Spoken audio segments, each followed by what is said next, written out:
Selamat siang Pak Giri, nama saya Christopher Melvin dari kelas 12-2 absen 8. Saya di sini akan mewawancarai saya sendiri yang dimana mungkin cukup berpengalaman tentang perubahan-perubahan yang terjadi di Indonesia ini sendiri. Nah, jadi saya sudah membuat pertanyaan untuk saya sendiri. Jadi untuk pertanyaan pertama tuh, kira-kira dengan adanya pengaruh globalisasi, terutama pada bidang teknologi, apakah menyebabkan perubahan yang signifikan? Lalu, apa perubahan tersebut? Apakah perubahannya baik? Perubahan dalam teknologi ya tadi ya. Ya. Banyak banget perubahan teknologi ya. Terutama handphone, yang pakai handphone. Maksudnya sekarang tuh sangat mudah untuk menghubungi orang lain. Eh, jadi teknologinya sekarang bisa mendekatkan orang yang jauh, bisa berkomunikasi seperti kayak video call, itu sangat membantu. Kayak misalnya bos saya sedang tugas ke luar negeri, tidak perlu lagi misalnya saya harus menyusul ke sana untuk menyerahkan dokumen, tapi cukup bisa dengan email atau bahkan sekarang dengan WhatsApp saja kita bisa melampirkan dokumen tersebut ke WhatsApp, dan kita bisa video call supaya bisa mendapatkan instruksi yang lebih jelas lagi. Itu cuma beberapa perubahan yang terjadi, perubahan yang signifikan ya, perubahan yang besar. Dan itu perubahan yang baik buat saya karena semuanya jadi serba cepat, serba praktis dan efisien. Kalau gitu kita langsung masuk ke pertanyaan kedua. Apakah teknologi yang berkembang bisa berpengaruh terhadap kebiasaan atau gaya hidup, atau bahkan terhadap perilaku kita sehari-hari gitu? Oh iya, tentu saja. Kalau saya lihat sebagai orang tua, teknologi yang berkembang itu sangat-sangat berpengaruh kepada anak-anak Gen Z ya sekarang. Karena teknologi itu mereka jadi lebih banyak spending their time looking at their handphone ya, ngelihat handphone ataupun lihat laptop. Apakah itu untuk belajar atau untuk main game atau untuk bersosialisasi, karena banyak sekali platform untuk bersosialisasi di luar sana ya, seperti IG, selain yang dulu Facebook, tapi sekarang ada IG, ada TikTok dan macam-macam yang lain lagi. Jadi bisa komunikasi, even dengan main game aja bisa dapat teman baru gitu. Jadi perubahannya sekarang anak-anak jadi kurang aktivitas fisik ya, banyak diem di rumah dan melihat ke gadget gitu. Tadi apa lagi?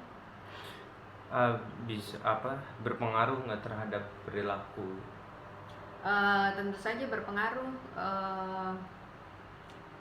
karena banyak waktu yang dihabiskan dengan gadget, jadi kurang sosialisasi kalau menurut saya. Jadi interpersonal skillnya jadi agak berkurang ya, anak-anak Gen Z ya, karena lebih fokus ke gadget.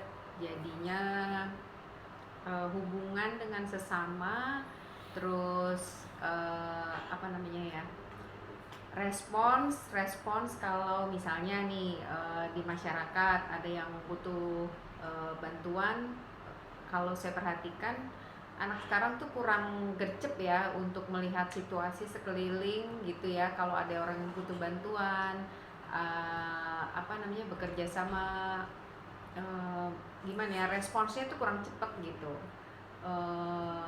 Biasanya orang-orang yang lebih tua yang akan lebih responsif terhadap situasi sekeliling gitu, kurang terasah aja jadinya karena lebih banyak meluangkan waktu di dalam rumah atau berinteraksi dengan gadget. Pertanyaan ketiga ini tentang urbanisasi. Urbanisasi juga termasuk ke dalam salah satu dampak globalisasi. Kira-kira dampaknya seperti apa dan apakah berpengaruh terhadap kehidupan masyarakat sehari-hari? Apakah ada yang berbeda dari sebelum adanya urbanisasi dan sesudah adanya urbanisasi? Yang berbeda dari sebelum dan sesudah ya adanya ya. Eh, Urbanisasi itu kan perpindahan masyarakat ya dari pusat kota ke pinggiran ya. Eh, Zaman dulu karena manusia juga semakin banyak, jadi sekarang memang rata-rata keluarga-keluarga muda pasti mencari tempat tinggal yang di pinggiran Jakarta ya, kota-kota satelit. Karena Jakarta juga sudah semakin padat. Em, Kalau zaman dulu saya masih kecil ya tinggal di tengah kota, semuanya lebih dekat, jarak kemana-mana lebih dekat, lebih mudah. Polusi juga belum terlalu tinggi ya, kadar ininya masih enak lah tinggal di tengah kota. Sekarang karena orang semakin banyak, otomatis kendaraan makin banyak, jadi orang cenderung untuk berpindah ke pinggiran Jakarta ya untuk mencari situasi yang lebih tenang dan lebih sehat mungkin ya secara dari kualitas udara. Cuma terus dampaknya jadinya kalau mau pergi bekerja, karena pusat bisnis masih di Jakarta ya, jadi setiap pagi dan sore pas jam kerja selesai atau jam kerja mau mulai itu menyebabkan macet yang luar biasa sih. Jadi orang-orang, keluarga-keluarga yang tinggal di pinggiran di kota-kota satelit di sekitar Jakarta itu pasti akan menghabiskan banyak waktu di jalan karena pasti 1 jam atau 1,5 jam. Nah, di sini enaknya karena teknologi yang canggih tadi, dan sekarang apalagi setelah COVID diberlakukan work from home, jadi bisa kerja dari rumah, itu juga sangat membantu. Jadi tidak perlu lagi banyak membuang waktu di jalan. Even kalau harus kita ada di perjalanan, sekarang kita bisa meeting di jalan dengan membuka laptop lalu join Teams dan lain-lain. Jadi meetingnya masih bisa dilakukan di jalan, meskipun misalnya kita macet terus bakalan terlambat ke kantor, tetap kita bisa menghadiri meeting. Lalu dengan work from home, kerja dari rumah, itu misalnya 2 hari dalam seminggu, itu juga ternyata efektif dan sangat membantu sekali teknologi yang udah canggih ini. Jadi nggak perlu sering-sering harus stres karena macet di jalan. Berarti itu berpengaruh dong ke kehidupan sehari-hari. Iya, sangat berpengaruh dengan adanya teknologi. Jadi bisa spend more time dengan keluarga, tapi bisa sekaligus juga bisa menyelesaikan pekerjaannya.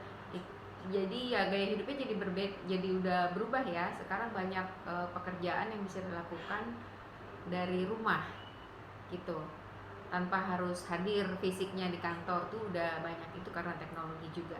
Jadi behaviornya memang sudah mulai berubah gitu. Mungkin aja nanti suatu waktu orang nggak perlu fisik ini ya, office building ya, bisa aja jadi nanti suatu hari semuanya virtual.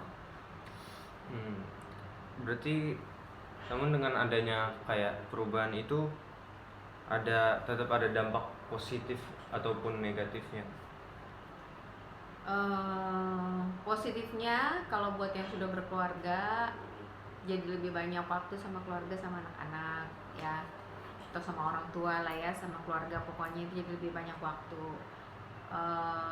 Terus bisa mengerjakan pekerjaan di kantor tanpa harus tadi spend so much time di traffic macet ya. Dengan berkurangnya orang pergi ke Jakarta atau kemanapun tujuannya ya, berarti kan mobil nggak dipakai, berarti mengurangi emisi karbon juga gitu. Positifnya itu sih.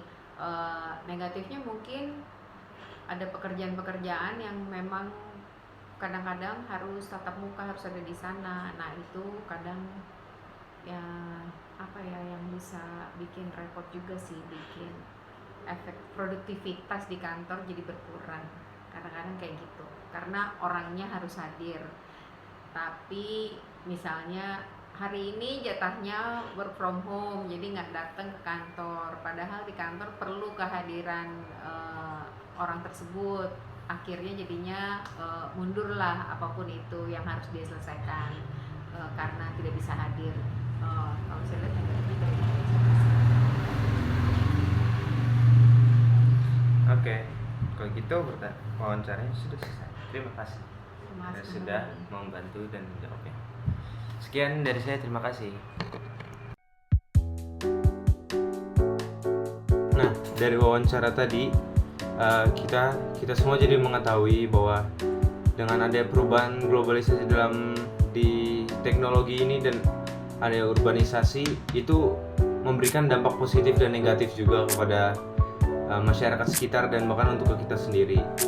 Kayak contohnya tadi, untuk kalau teknologi kayak kita lebih fleksibel, kita lebih mudah dalam melakukan hal-hal apapun itu. Kayak misalnya ada orang yang jauh yang ingin kita ingin berbicara dengan dia, namun ya kita nggak bisa ketemu karena jauh, jadi kita bisa telepon.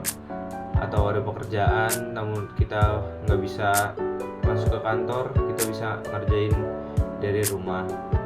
Dan kalau dampak negatifnya yang kayak tadi, kayak lebih Jakarta sekarang menjadi pusat aktivitas, jadi lebih padat, polusi jadi semakin banyak ya, kayak begitu ya. Jadi kesimpulannya untuk wawancara tadi, untuk perubahan globalisasi memiliki dampak positif dan negatifnya, tapi lebih banyak ke dampak positifnya.